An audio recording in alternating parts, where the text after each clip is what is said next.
Yeah.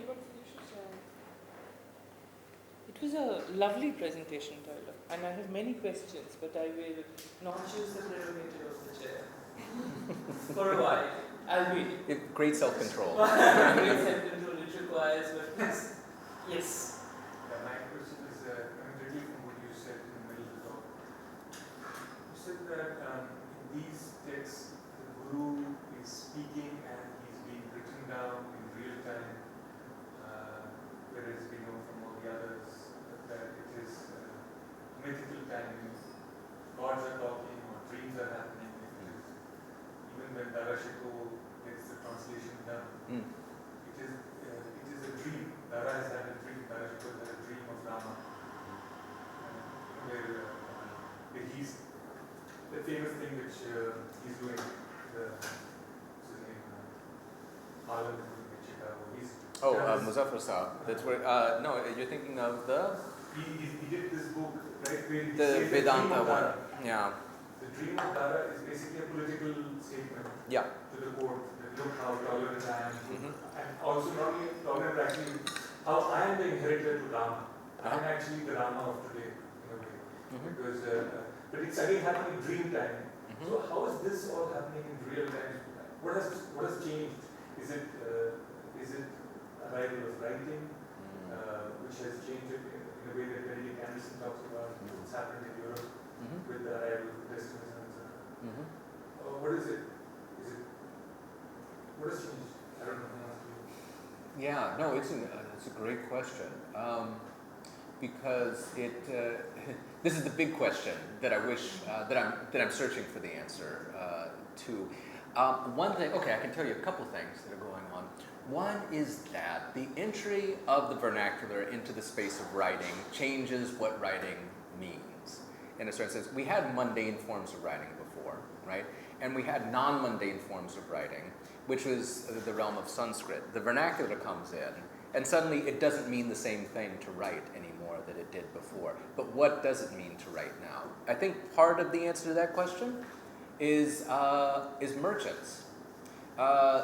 Spending a lot of time with these manuscripts, I suddenly realized one day, wait a second, all of these people are writing in Kethi, right? Not Devanagari. All of these notebooks, and there are all of these, and they're reusing all of these leaves, there are all these notes from business transactions, and there's all of these, and clearly they know the Kayas and the Mahajani numerical systems because they're using it to note down amounts in here, and then I realized, boy, it's these folks who have this worldly, mundane form of literacy, and suddenly they're parlaying that over into writing down stuff like, this is revelation. I'm writing down scripture. Now, they're the people who they are the social group which is behind this. And I think that's part of the question or part of the answer to the question, because when you look at the hagiographies, the main character in the hagiography is, of course, the saint himself, but most of the other characters are these Mahajans and these Kayasts and these people who are literate communities, literate classes, if you will, but they're concerned with the worldly, with the everyday. And Jan Gopal, the person who writes the hagiography from which I quoted, himself was a Mahajan. And to borrow Monica Horseman's words, this hagiography that it wrote reads like an account book of which devotee did what. You know, which devotee did a good deed on this day, who invited the guru, who. Scary. Yeah. Because it's almost like the bourgeois revolution in Protestantism, because it is these early literate groups which are vernacularizing the scripture. It is freaky, isn't it? There are some astounding parallels.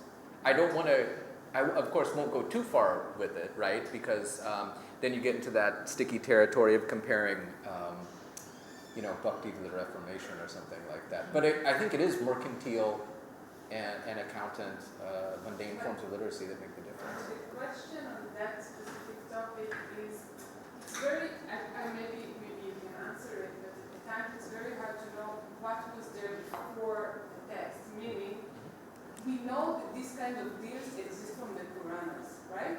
That I was get this. I will do this, I will do this idea of exchange, like I will go to the Ganga on this date, and then 10,000 of my ancestors will come and be lifted, and if I would do that on that day, so the notion of this was before, right? This exchange notion. So but that's not the point of contention. The point of contention is how does time change? How we exit mythical time, how we enter real time. yeah, but I'm talking about just the idea of, because even in the beginning of 20th century, if you see work on the Gita press and the notion of certain notions of Hinduism, so maybe I'm thinking about this idea of merchant religion, right? Yeah. That, oh, I give that, I take that, I give that, I receive that. But I think there is also something within the daily, Indian traditions that are very deep in the puja in every place. So those comparisons to your, it's like they're a bit, I don't know. But this opens up a big box of questions because the question is one of economic change, right, between the medieval and the early modern period, and what happens during the Sultanate period, which really fundamentally changes the nature of labor, right, in the early Sultanate, in fact, most of this happens in the Sultanate, and it's already established by the time the Mughals show up on the scene. Yeah. It can make sense also because the Sultanate brings a large number of clerical people from Central Asia, trains them because it needs it, the empire needs it. You starts in a very complex state emerging in that, roughly in that period. So, because I wanted to just correct you because when you said merchants, you also said Kayas. So basically you're saying not just merchant, but scribes as well. Oh yeah, absolutely. So it's a literacy, it's the arrival of literacy more than. Yeah. In fact, I would like to open up this notion of what's the mercantile, what's the merchant, and that Kayists, we tend to talk about them as they are attached to political actors in a general sense. Actually, Kayists are doing all sorts of things. Probably a minority of them are attached to some Rao or some, court, right? The rest of them are accountants. They're involved in trade. And I think part of what happens is these states, these early modern Sultanate states, the nature of trade changes and mobility, people are just more mobile. And this accelerates under the early Mughals, especially in areas like Rajasthan, where a lot of this is happening, because suddenly you have Jain merchants and Hindu merchants moving into positions of authority in the state, doing all sorts of things, right? And so suddenly, the question is not, in fact, I think this maybe makes it easier. The question is not, was religion understood in terms of transaction before, and did that make sense to merchant communities in the medieval period? Definitely that's there. And Daud Ali and those folks have written about this. I think that what's different is that suddenly merchant life gets opened up. In both the Dadu Panthan and the Ranjani Sampradaya, there are vignettes about the saint speaking to traders and saying, yeah, I know it's hard. You're a trader, you're stuck in worldly life, but there is a way out of it, a way that you're not aware of, right? And that way is through this emotive, putting it extremely succinctly, stay involved, completely involved in worldly life, keep on making lots of money, it's great, but all of your emotional capital, right, has to be put into the community. And you know what? A good way to show that is to give money, because that shows, that's a good way to show emotion. It works, yeah, apparently. But it's so Calvinist. Yeah, there is some Calvinism to it, yeah. Yes. Oh. No, please go. It's like we have some questions. No. But I'm starting one. So, I have another question about authority. Because if we think about who was in the game before, right, the authority of religion, so we have those Brahmins with text with Sanskrit, and they can read it, they can chant it, and then we have a new crowd who want to base its own authority. And they do it in the vernacular. But it's very impressive if you should look at the performance of this, to see a person sitting in front of a beautiful book and do something most people still cannot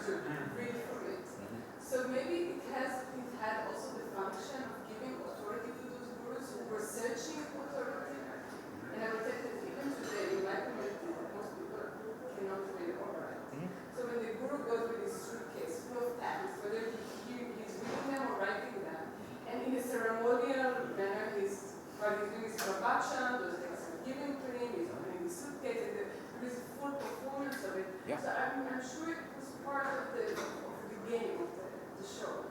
Yeah, absolutely. That's how what I'm seeing. Yeah, nicely put. Sorry, can you take 2-3 questions? Yeah, that's a good idea. We seem to have Yeah. many questions. Yes, please. I'm just curious. I don't have much idea about this.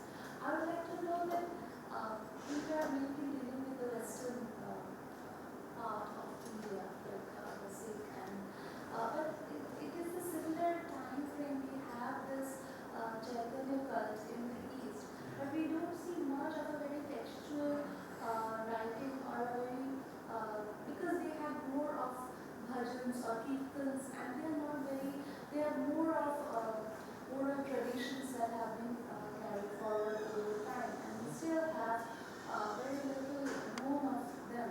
And that has already come from the tantric traditions of the pre-Mughal times. And if we chronologically put it, we had the tantric tradition in the 11th, 12th century, followed by these bhakti movements in the 14th, 15th century. But in the eastern zone, I'm not very aware of much of textual or book or writings as such. So do you think that as because the Mughal power was centered in the north and they have this show or maybe the scribes were in their court or maybe they had brought people from around, the merchants where the entire activity was focused in north and the western India. Maybe that was why the written traditions were missing, or if there are evidences of not, like if there are traditions I'm not aware of. Another question? Did you have a question? Yes, please. Yeah. Sorry.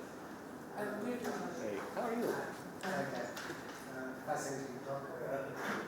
And I like the emphasis you put on the form of that's the main argument. I wanted to ask you, and this goes back to the old debate about cyclical time and linear time. And you said that you very clearly see a historical time appearing in these texts. Now, many of these texts are written around the time when Deen-e-Ilahi has been declared by Emperor Akbar. And Deen-e-Ilahi also marked the first year of Akbar's reign. And this is the calendar which then goes on till the end of the Mughal Empire. So that's the first year of Deen-e-Ilahi, the first year of the Mughal Emperor's calendar, according to which all subsequent records were generated. And this notion of what you've done I do not know what is the precise method through which you dated precise text to 1603, 4, and then I'm sure there is I'm not a language expert, but what does this when you talk of linear time, and linear time actually emerges when the entire time frame and the competing chronologies of these various sects, religious orders, saintly plus temporal combined orders. One can think of maybe a similar thing happening in Tibet, where the Dalai Lama is both the temporal and the spiritual head. So when these chronologies are all collapsed and delineated into a singular time frame, what does it do to, and my question has two parts. A, how do you then say with precision that it is historical time that they are dealing with? And secondly, if you can throw some light, how do you precisely then date many of these scriptures? Sure. Yeah, thank you. Yeah, sure. Yeah, and I'll do them in order. And I should say, I'm actually, I'm writing notes about what everyone is saying, not just so that I can respond, because these are great. These are helpful for thinking through the material for the chapter. I'll say briefly, yes, you put it great. You put it very well. It's a performance. In fact, if I can just transcribe what you wrote and put that in the chapter, I'll be very grateful. No, it absolutely is that. Yeah, and by the way, which community is it that you're working on? I'm working on very small local communities, so have in each neighborhood in the peripheries, even here in our buildings, there are small groups are forming around Guru. So I work in Shehadra, in the Chattanooga extension, and each one have around 200-300 families who live in the same vicinity. So I worked on 2 case studies. Both of them were formed around most of the groups around those areas were formed 70s to 90s. Okay, yeah. Okay, so again, recent memory, yeah. So there are, right. So the saints, Kabir, Ravidas, etc., make fun of the Pandit, right? Make merciless fun of the Pandit who recites from pothis, who recites from, I'll go back here, recites from this type of manuscript. This one, right? Poti pad par jag mua pandit bayana koi ek akar prem ka parisa pandita hoy, right? You can read manuscripts, read pothis as long as you want. You won't become a pandit. You won't become wise, right? Ravidas says, taratari apavitra kari mani rejasi kagadat karat vicharama bhagati bhagatu liki hetehi upari pujiye kari namaskarama, which is, when it's the tardi tree and you get alcohol from it, you say it's impure, but when you turn it into paper and you write down a bunch of bhakti on it, or you write intellectual stuff on it, you bend over and pray to it, right? So they make fun of this performance, but yet that's what the gurus who, the monks and gurus who take up their authority after these saints pass away essentially do. So how do we reconcile those two? Well, I think part of it has to do with the kind of charisma, right? Because you have a text which is Sashwat, right? The text that a Brahmin Pandit performs in Sanskrit is a text that's outside him in the sense that it's always already out there, right? And he recites from it. This, however, the Guru Vani, is the Guru himself, right? And when you channel that, you're channeling the charisma, that personal charisma. I mean, these are all, as I think you're describing, these are very guru-based cultures. You can't think of these religious traditions without thinking of the persona, without thinking of the figure of Ravidas or Kabir or Dalu or whatever. And I think that's part of how it works. But I'm going to think more on that. In the case of Bengal, it's fascinating. Actually, they were writing a ton of stuff. But although what you said is correct. I mean, these are all performed cultures, bhajans, Chaitanya, with his circle of devotees around him, singing and clapping. I mean, that's essentially was the ritual life. But you also have all of the Gaudiya Pandits in Vrindavan, who in the mid-1500s are writing copious written scholastic works in Sanskrit on both paper and palm leaf, and they're sending those to the other Gaudiya Vaishnavas in Bengal, because they're like, well, those guys are doing all of this stuff, they're singing and dancing, but they don't know what they're doing. They don't know their deeper meaning and the rules of all of this, so we got to send them books. The Final Word by Tony Stewart is brilliant because it starts off with this story of how they sent all those books there. And it's a great story. I highly recommend it. But yeah, I mean, essentially the idea was that we got to have some written works because we can't just be doing whatever. All of this emotional stuff is great, but we have to have a written scholastic apparatus. And in terms of historical time, right? Two interesting things about that is one is, so the dating of this manuscript is all done through colophons, which everything I shared today is done according to the Vikram Samvat, the Vikrami calendar. And what's funny again about these traditions as opposed to other ones is they're much more diligent about noting time and place of copying than the other ones, which is what caught my attention in the first place about these.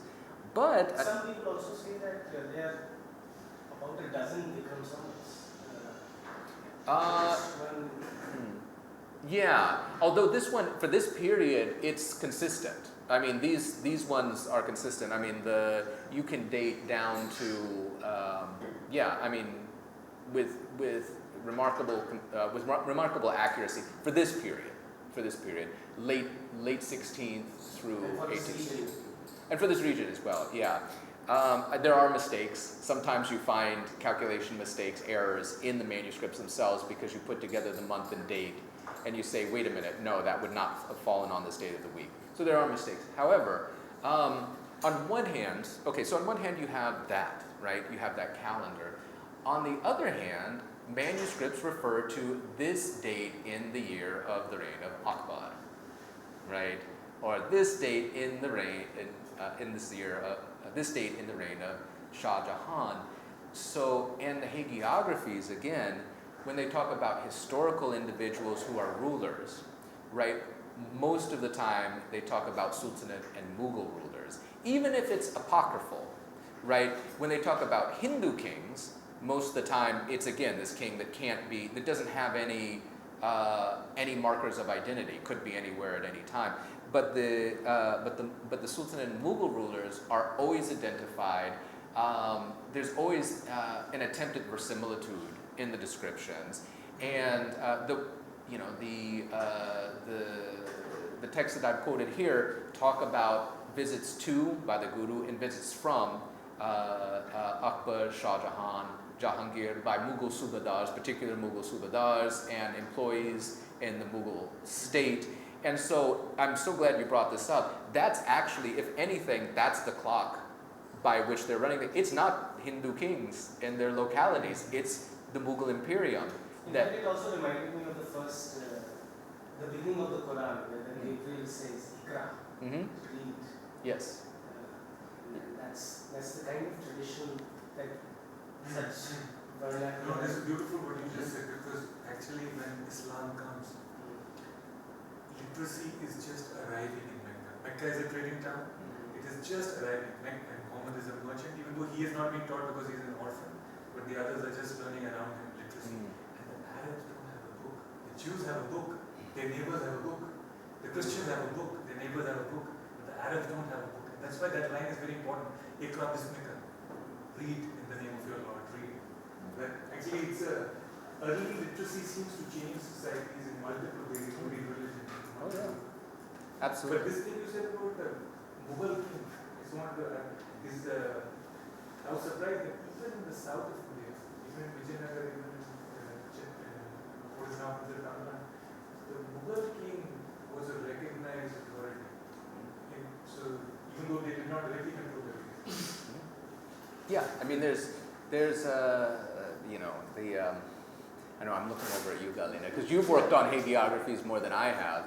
I mean, you have these figures there, and I'm not saying that these hagiographies and this other material memorializes actual historical meetings of individuals or anything like that. Instead, what I mean is it kind of imagines the Sultanate and Mughal world as something that extends beyond the borders of the local, maybe as far as Mecca, maybe to places in Central Asia, right? Again, it's a clock, it's a world clock by which you can set your watch, right? And it's something that can locate these individuals in time, right?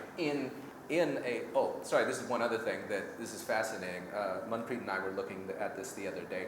A whole genre of text and manuscript that have not been looked at are these Padsha namas, where folks in places in Rajasthan are copying down the Vanshavalis of local kings and of the Mughals with dates and reigns, information about all that, both together side by side. And you're thinking, who wants this information? Who needs this information? How do you use that to tally things? Anyways, Thank you, Tyler. First of all, very happy to have you here. And I have one question which is connected to this. Why do you think that these particular three sects develop this sense of sanctity for the books? Because it's not prevalent. I mean, okay, there are situations in which Tutsidas and Ramcharitmanas can be treated as secret texts, but this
well. Yeah.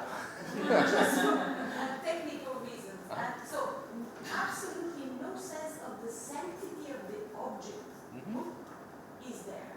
So I was wondering, is it, and also in the Kabir one as well. So the Panchwani preserves Kabir's saying for the Dadupati, but the Kabir one itself doesn't seem to have to treat Kabir's utterances as a sacred object, a sacred. So is it only those three sects? Is it, can you draw a map of this concept of the sanctity of the text throughout North India? So why do you think, if it's only those three, why it's only them and it doesn't seem to, the same understanding doesn't seem to be present elsewhere? And does it have to do something with them being nirguns? Nirguns, But not all nirguns. Yes, Yeah. sure. Right. That's the thing. If it Kabir was, is- yes, if it was nirgun sagun, I would understand the idea of it. There must be something, but it's not that. It doesn't seem to be, at least. Yeah. Yeah. Should we? Actually, there is a related question that I had. I mean, and it's not formulated well because I don't work in this. I have no idea. But I was just wondering, does it have, especially about these three sects that you're talking about, does it at all have a connection with the notion of heterodoxy, which has a longer tradition? Which seems to stand in variance with what we understand as the Brahminical orthodoxy. Because almost all the sects that you talk about are in some ways questioning of the orthodox, right? And in Brahminical tradition, as you were pointing out, notions of time are different. Also, what is sacred is very different, right? The Smriti tradition declares that Shruti is superior to Smriti, right? What you hear is much more sacred than what you memorize, what you read, the text and that kind of thing. I mean, can we read a certain kind of rebellion in actually according this divinity to texts, and also, kind of the monumentalization of these texts, through architecture and so on. And that kind of relates back to your point about merchants, Mahajans, these kinds of newer groups who are looked down upon in orthodoxy, right? But they are the ones who seem to be engaged in producing these texts, making these texts into monumental objects, alongside being sacred objects. And this metaphor of the palace, as opposed to the temple. Right. I mean, I was wondering if one could do a much more insurrectionary reading of the text itself, the idea of the text as sacred. Does that make sense? Yeah, absolutely it does. Yeah, no, this is great. This is all going in here to be added to the added or elaborated upon in the chapter draft. So thank you both. In fact, I think I can kind of answer both questions with one answer, and that is that there are two trajectories for the production, circulation, and performance of material texts among, let's say, the Bhakti devotional world of early modern North India in the 16th through 18th centuries.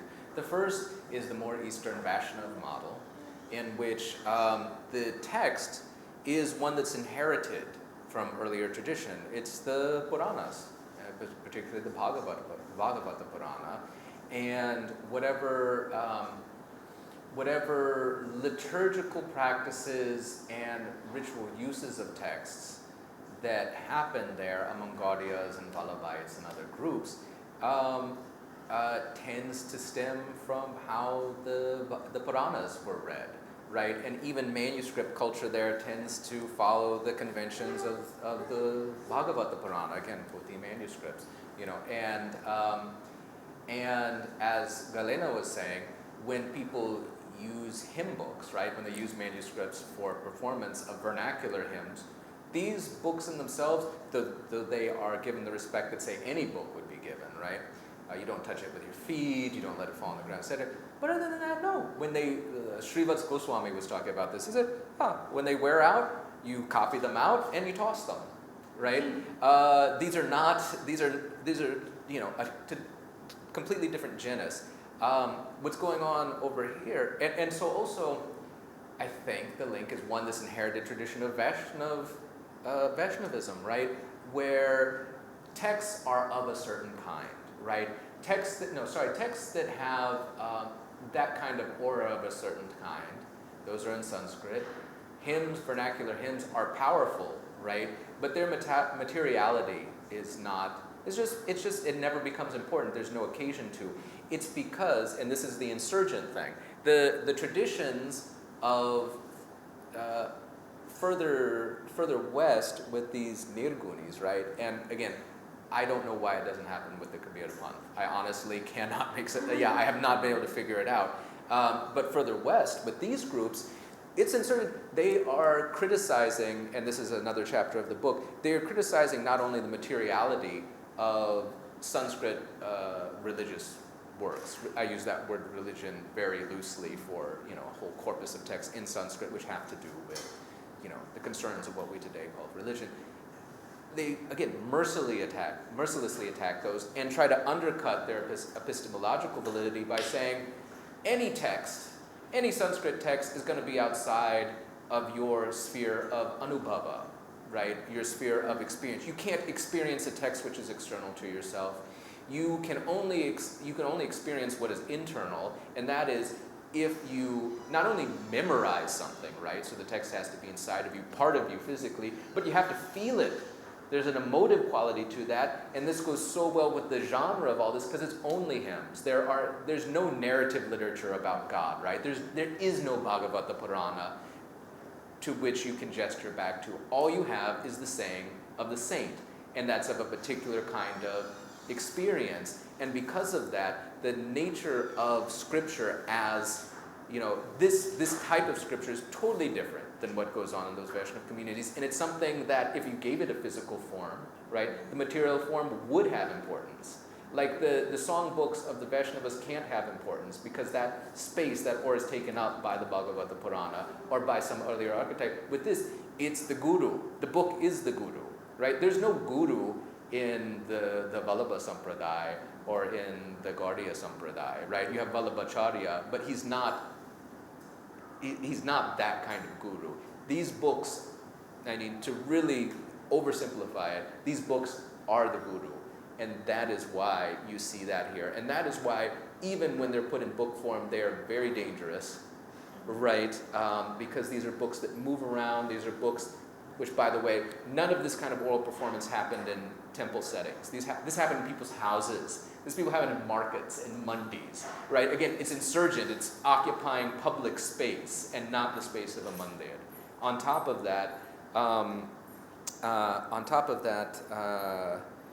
these guys are super close with Sufis. They're super close with Muslims, right? They're borrowing all of this lexicon terminology in even a few practices from the local Sufis. And again, sorry, I'm going on too long now. I'll just wrap up by saying the first thing I thought was, well, nirgun devotion. You can't have a murti, but you need something to worship. So why not a book? But it was too easy. That was just too easy a thing, and you have plenty of examples of where there's no need for murtis. Yes, more communities, some again nirguni, but Yeah. no sacred books. No sacred books. So yeah, it's something else, and I think it's this. I think it's that. I think it's these books are the guru, and allow present living gurus to channel or do something, right, to stand in for their guru. The second thing, and I realize we don't have time for this, is to drop a buzzword, monastic governmentality. That's what it is. The gurus are also representatives of authority in monastic governance for these areas in which they're imagining their own communities as a polity not completely sovereign, but semi-sovereign, and you have to have a law, right? And that law is the book. so to speak. That is the written law, but that's a whole other thing. I want to lighten that share.